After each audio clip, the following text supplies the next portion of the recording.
Savez-vous qu'un Hérode peut en cacher un autre?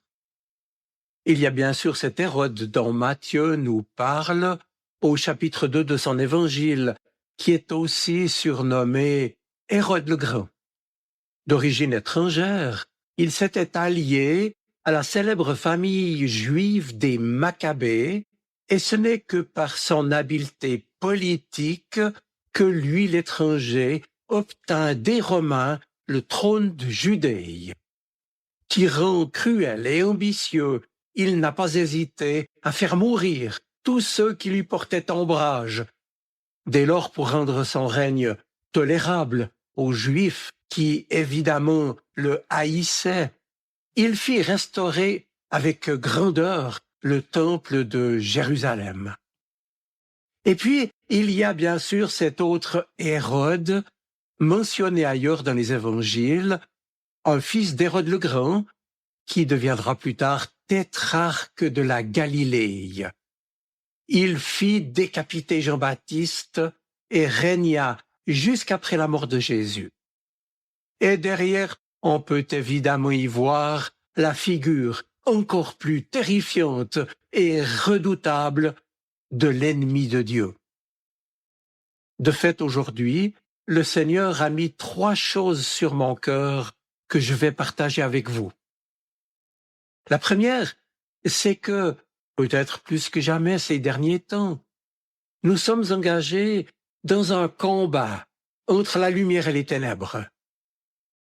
La deuxième, c'est le constat qu'à chaque fois que la lumière vient percer notre obscurité, l'ennemi fait tout pour se dresser contre l'œuvre de Dieu.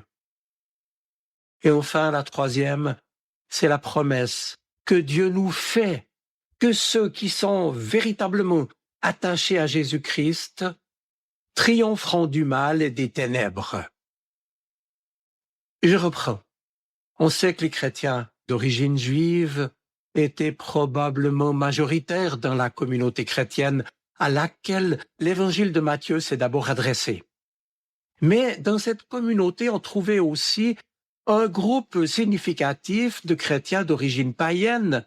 Alors, le récit des mages, en Matthieu chapitre 2, je vous invite à le relire, vient consolider la place des chrétiens d'origine païenne. Les mages eux-mêmes, en quelque sorte, anticipant leur venue à la foi chrétienne.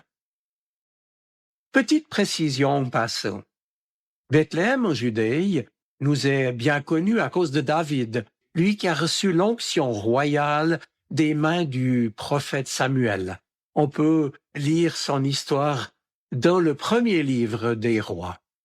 Plus tard, Bethléem sera détruit par les Assyriens. Mais le prophète Michée redonnera espoir en annonçant qu'un jour, de Bethléem sortira un rejeton pour être prince d'Israël.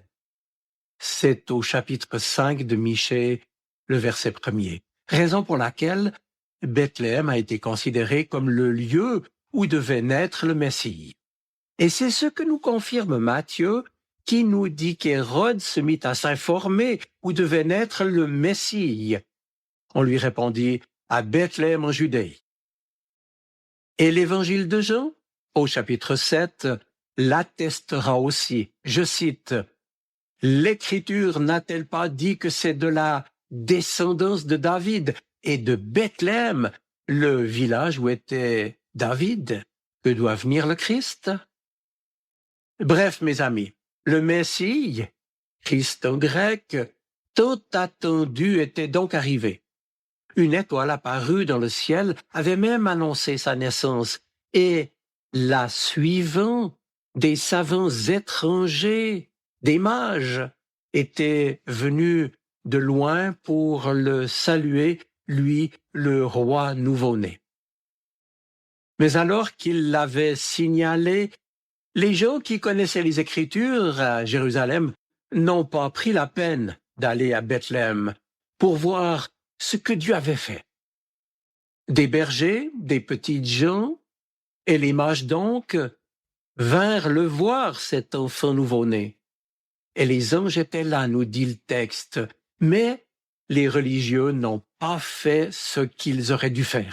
Et c'est vrai qu'il y a des gens qui savent ce qu'enseigne la Bible, ce qu'ils devraient faire. Ils savent qu'ils devraient s'approcher de Jésus, changer de vie. Ils savent qui est Jésus même. Ils savent qu'ils devraient se tourner vers lui, mais ils ne veulent pas que leur vie change. Ils ne veulent pas et ils résistent à son appel. Sommes-nous de ceux-là? Et que Dieu dit maintenant à ton cœur? Quant à Hérode, le roi donc en place à Jérusalem, il était troublé, lui qui n'était même pas juif et encore moins de sang royal. Et voilà donc qu'il entend parler de celui qui est descendant du roi David, l'héritier légitime du trône, celui donc que les Écritures avaient indiqué. Or, si Hérode était troublé et plein de haine, il feignit d'être heureux de cette nouvelle. Cela rappelé, il est bon de préciser que les récits de l'enfance, chez Matthieu, comme dans l'évangile de Luc, sont d'abord à lire non comme une biographie de Jésus, au sens moderne du terme, mais surtout comme un récit théologique, parce qu'ils affirment avant tout que Jésus est ce Messie, loin, que le Seigneur avait promis à son peuple. Et puis à notre intention également, qu'il y a en fait plusieurs voies pour cheminer vers Jésus, plusieurs chemins pour devenir chrétien. Et précisément le récit de Matthieu nous rapporte que ceux qui connaissent la Bible et les prophéties de l'Ancien Testament ne se sont pas ouverts à la bonne nouvelle, mais qu'ils sont même devenus ses adversaires. Cela sans doute a marqué les chrétiens d'origine juive, chrétiens des premières communautés auxquelles l'évangile de Matthieu s'adresse en priorité. Si même l'enfant Jésus, le sauveur et roi, a été rejeté dès sa naissance par les religieux de son propre peuple, on pourrait légitimement y voir comme un reflet anticipé de la situation que eux, les convertis, traversaient, eux qui venaient d'être exclus des synagogues par leurs confrères juifs. Bien entendu, les récits de l'enfance de Jésus, par leur message, hier comme aujourd'hui, s'adressent tout autant, on le sait, aux chrétiens d'origine juive que non juive. Le début de l'évangile de Matthieu justifie en effet d'une part sa messianité par sa naissance à Bethléem comme le roi David et d'où viendrait le Messie selon la prophétie prononcée par Michée. Et puis d'autre part, cette présence effective des chrétiens d'origine païenne désormais dans l'Église manifeste bien la réalisation universaliste de ce qu'avaient annoncé les prophètes d'autrefois pour la fin des temps. L'Évangile est pour tous. Cela dit, j'y reviens, avec la naissance de Jésus, nous assistons à un épisode décisif de ce combat, plusieurs fois millénaire, de la lumière contre les ténèbres, commencé déjà, souvenez-vous, dans le jardin d'Éden. Et la Bible tout entière, de la première à sa dernière page, témoigne des drames et des péripéties de ce combat terrible qui continue encore de se dérouler dans nos vies et dans le monde. Évoquant sans nul doute la venue du Messie, Ésaïe au chapitre 9 en avait prophétisé la naissance. Je le cite. « Le peuple qui marchait dans les ténèbres voit une grande lumière. Sur ceux qui habitaient le pays de l'ombre de la mort, une lumière resplendit. » Une prophétie qui sera reprise par Matthieu d'ailleurs au chapitre 4. « Ce peuple, écrit-il, assis dans les ténèbres, a vu une grande lumière, et sur ceux qui étaient assis dans l'ombre de la mort, la lumière s'est levée. » Lumière dans un monde obscur. Mais hélas, le précisera plus tard le prologue de l'évangile de Jean, je cite, « Si la lumière, avec Jésus, a brillé dans l'obscurité, l'obscurité ne l'a pas reçue. Cette lumière était la seule véritable, celle qui vient dans le monde et qui éclaire tous les hommes. Celui qui est la parole était dans le monde, et pourtant le monde ne l'a pas reconnu. Il est venu dans son propre pays, mais les siens ne l'ont pas accueilli. Cependant, certains l'ont reçu et ont cru en lui. Il leur a donné le droit de devenir enfants de Dieu. Fin de citation. Je crois qu'il n'y a pas d'autre livre comme la Bible. C'est la parole de Dieu, mes amis. Dieu a annoncé les choses avant qu'elles n'arrivent, afin que lorsqu'elles arrivent, nous sachions qu'il est Dieu et que ses promesses se réalisent.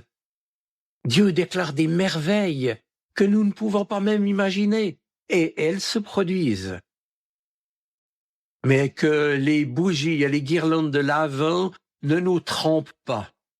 Nous vivons bel et bien dans un monde qui rejette le Christ, et nous sommes nous aussi partie prenante dans ce grand combat entre la lumière et les ténèbres de l'ennemi qui constamment cherche à contrecarrer et à détruire l'œuvre de Dieu dans ce monde, comme dans nos vies.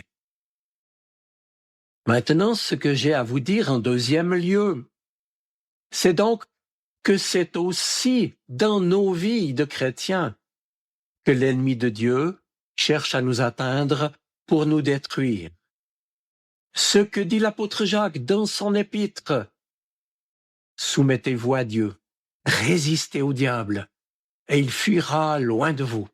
Approchez-vous de Dieu, et il s'approchera de vous.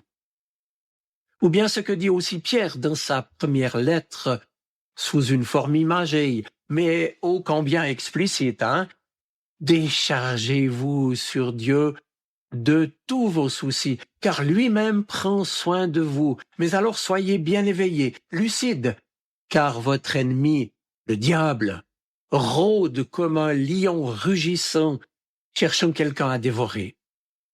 Et Pierre ajoute, résistez-lui en demeurant ferme dans la foi. Et puis rappelez-vous que vos frères et sœurs dans le monde entier passent par les mêmes souffrances. Et Pierre précise que la vie du chrétien participe à ce grand combat de la lumière contre les ténèbres. Je le cite. Vous aurez à souffrir encore un peu de temps, mais Dieu, source de toute grâce, qui vous a appelé à participer à sa gloire éternelle dans la communion avec Jésus-Christ, vous perfectionnera lui-même, vous affermira et vous fortifiera et vous établira sur de solides fondations. À lui la puissance pour toujours. Amen. Oui, dès sa naissance, le mal et la mort se sont déchaînés contre Jésus. Hérode a voulu le toucher, non pour lui faire du bien, mais pour le faire disparaître. Or, Hérode n'était pas le seul à avoir un trône et du pouvoir, et celui qui siège sur le trône dans les cieux est resté souverain et le restera sur toute la terre, et il ne se laisse pas tromper par les différents Hérodes de ce monde. Vous l'avez entendu, Dieu a donc averti les mages, ces savants, astronomes venus d'Orient adorer Jésus. Il les a avertis de ne pas retourner alors auprès du roi Hérode. Et ces hommes prirent alors un autre chemin pour rentrer dans leur pays. Or, quand Hérode se rendit compte que les savants l'avaient trompé, ne revenant pas vers lui pour l'informer de ce qu'ils avaient vu et du lieu précis de la naissance de l'enfant, il entra dans une grande colère et donna l'ordre de tuer à Bethléem et dans ses environs tous les garçons de moins de 2 ans. Une limite d'âge qui, d'après lui, correspondait aux indications que les savants lui avaient données. Dans nos vies de chrétiens aussi, à chaque fois que nous désirons approfondir notre attachement à Jésus et notre engagement comme témoin de sa lumière autour de nous, l'ennemi se déchaîne et il trouve de quoi nous faire obstruction pour nous faire tomber. Vous le savez et je le sais, n'en soyons pas surpris et ne renonçons pas pour autant à nous accrocher à Jésus-Christ, notre seule espérance. Mais ne nous y trompons pas. L'espérance n'est pas l'optimisme. L'objet de l'espérance n'est pas une vague consolation, une utopie. Espérer est une attitude de foi, de confiance, un élan qui par ailleurs nous pousse vers l'autre, qui brûle en nous d'annoncer le mystère du salut offert à tous. Le Nouveau Testament l'atteste. C'est cet élan qui, par exemple, a motivé l'apôtre Paul lors de ses voyages missionnaires. Et lui aurait pourtant eu bien des raisons de renoncer. Lui qui a dû affronter les persécutions, les trahisons, la prison, ou tout simplement le manque d'audace, parfois des communautés chrétiennes avec lesquelles il était en correspondance. Mais les épreuves, ce combat, ne l'ont pas arrêté. Il s'est engagé avec courage, détermination et persévérance dans ce grand combat de la lumière contre les ténèbres, et il l'a fait en demeurant attaché à Jésus. Car son roc, c'est le Christ, et ce qui l'anime, c'est la résurrection. Paul sait bien que l'espérance s'enracine dans l'expérience de tout le peuple d'Israël, dans la promesse faite à ses patriarches et à ses prophètes. Il sait qu'il n'est pas le premier à découvrir la fidélité et la miséricorde sans limite de Dieu dont ses pères avant lui avaient déjà témoigné. Mais, tout comme Matthieu, Paul savait aussi que certaines personnes sont hostiles au roi, ceux et celles qui aimeraient être leur propre roi, avec personne pour leur dire quoi faire à part eux-mêmes. D'ailleurs, aujourd'hui encore, n'est-ce pas ainsi que la plupart des gens essayent de vivre? Et ici, pire encore, Hérode est l'image de ceux qui sont hostiles au Christ, ennemis de Dieu, dans le monde d'aujourd'hui. Ils connaissent Dieu, ils savent qu'il existe, mais ils ne veulent pas qu'il interfère avec leur vie. Ils seront rois de leur vie. Pas question que ce soit Jésus-Christ. Aucun autre roi ne pourra s'asseoir sur le trône de leur cœur. Ils sont en quelque sorte leur propre Dieu. Ils s'adorent eux-mêmes. Ils montrent leur hostilité envers Dieu en enfreignant ses commandements et en vivant comme ils le souhaitent. Mes amis, c'est donc par grâce que Dieu s'est approché, que Dieu nous a rapprochés de lui. Et il nous a greffés sur la racine de son peuple Israël, et il a fait de nous ses enfants. Car voyez-vous, Jésus, bien sûr, n'est pas resté le petit enfant de Bethléem. Il a grandi, il a souffert, il est mort pour nos péchés, il a donné sa vie pour nous. Et il est ressuscité, victorieux, et aujourd'hui dans la gloire. Et cela a changé nos vies, écrit Paul, notamment aux chrétiens de la ville de Thessalonique, puisque maintenant, dit-il, nous sommes des enfants de la lumière et des enfants du jour. Nous ne sommes point de la nuit ni des ténèbres. Et cela veut dire que nous sommes devant lui pour le servir et l'adorer, lui, notre roi. La douceur de sa grâce nous a convaincus. La main puissante de son amour est venue nous chercher. Mais alors me direz-vous comment faire maintenant pour tenir et rester du côté de la lumière, pour adorer et honorer Jésus le roi dans notre vie, dans les circonstances que nous connaissons? L'adoration n'est pas un style, elle implique toute notre personne. Alors, j'en viens au troisième et dernier volet de ce que le Seigneur a mis sur mon cœur ce matin. Il consiste à vous dire que Dieu prend toujours soin des siens, quoi qu'il puisse arriver. Et si nous écoutons sa voix, alors lui nous donne les moyens de nous sortir des pièges du diable. Il nous parle et nous guide de multiples façons. Les mages, eux, souvenez-vous, ils ont vu l'étoile qui les a conduits à Jésus. Et après avoir adoré l'enfant, ils ont été avertis en songe de ne pas retourner vers Hérode. Et puis plus tard dans ce texte de Matthieu 2, il nous est dit que quand ces savants, les mages donc, furent partis, un ange du Seigneur apparut à Joseph, et ceci dans un rêve, et lui dit, « Debout, prends avec toi l'enfant et sa mère, et fuis en Égypte. Reste-y jusqu'à ce que je te dise de revenir, car Hérode va rechercher l'enfant pour le faire mourir. » Joseph se leva donc, prit avec lui l'enfant et sa mère en pleine nuit, et se réfugia en Égypte.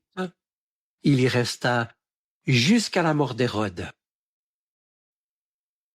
Mes amis, même au cœur des pires tempêtes, le Seigneur prend soin des siens. On le voit dès le début de l'Évangile. Mais encore faut-il écouter sa voix. Et Joseph s'est levé et de nuit est parti, alors que Dieu venait de lui confier ce rêve. Encore faut-il écouter la voix du Seigneur, s'attacher à lui sincèrement de tout notre cœur et sans tergiverser. Paul lui-même le dit aux Colossiens. Il nous a délivrés de la puissance des ténèbres et nous a transportés dans le royaume du Fils de son amour. Dès lors, si nous sommes confiants dans cet amour fidèle et bienveillant, lui, le Seigneur, nous donnera les moyens de sortir des pièges et des manœuvres du mal. Les mages ont pris un autre chemin. Joseph et Marie se sont réfugiés en Égypte. Et nous, le Seigneur nous conduit pareillement par son esprit pour rester du côté de la lumière, en nous attachant au Seigneur, en demeurant en lui pour qu'il nous donne la force de résister au mal qui nous menace. Et ici, voyez-vous, il ne s'agit pas de simples images, mais de dangers réels. J'en veux pour preuve le fait que, précisément, l'historien juif Flavius Joseph, qui fut un contemporain de Jésus au 1er siècle, a attesté dans ses écrits qu'Hérode le Grand a bel et bien été un roi sanguinaire, et c'est pour cela qu'il fit entre autres tuer quelques-uns de ses propres parents qu'il soupçonnait de comploter pour lui enlever le pouvoir. Et tout ce qui portait ombrage à son pouvoir lui faisait peur, raison pour laquelle il commandait ses assassinats. Et l'historien Flavius Joseph nous apprend même qu'il fit noyer son gendre, tua 2 de ses fils et fit étrangler sa femme. Pardon du peu, hein? Oui, l'Évangile nous confirme cette attitude d'Hérode, qui a craint que ce nouveau roi des Juifs, annoncé par les mages, lui prenne sa place.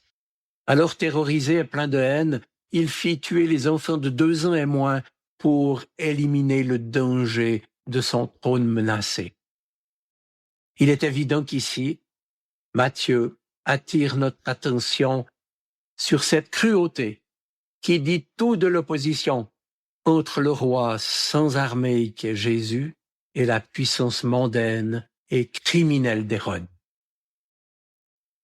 Ainsi donc, Matthieu nous a raconté l'histoire de la naissance de Jésus, descendant du roi David et héritier légitime de son trône.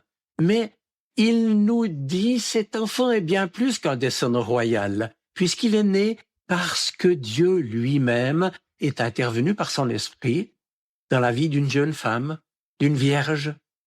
Jésus est le Sauveur et Marie, je cite Matthieu, enfantera un fils et lui donnera, dit l'ange, le nom de Jésus, car c'est lui qui sauvera son peuple de ses péchés. Lui, Jésus, à qui on donnera aussi le nom d'Emmanuel, ce qui signifie Dieu est avec nous, Dieu avec nous. Jésus, le Messie, le Christ, le nouveau roi des Juifs, sauveur et lumière du monde. Dieu se fait proche de nous.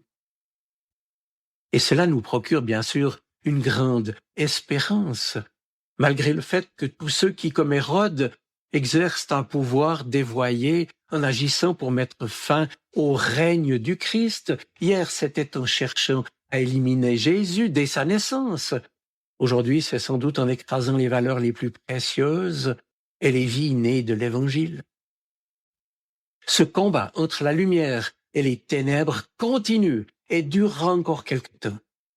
Mais les jours sont comptés, parce que Christ va bientôt revenir pour accomplir les promesses du Père. Nous le croyons. Et aujourd'hui encore, Dieu nous assure que personne ne pourra empêcher son projet de se réaliser, malgré les obstacles de tous ceux qui, souvent sans le savoir, se sont rangés aux côtés de l'ennemi de Dieu. Alors un dernier mot, mes amis, pour souligner enfin que l'évangile de Matthieu est précisément marqué par le constat de l'accomplissement des Écritures et des promesses de Dieu envers les siens. Tout est dans sa main. Tout est dans la main de celui à qui nous appartenons. Sa volonté seule s'accomplira. Il dirige le détail des circonstances. Dieu a fait signe aux mages. Ils se sont mis en route et sont repartis selon ses directives. Des circonstances aussi dans notre texte qui sont également en harmonie avec l'obéissance et la confiance de Joseph et de Marie. Dieu parle, Joseph obéit et les voies de Dieu s'accomplissent.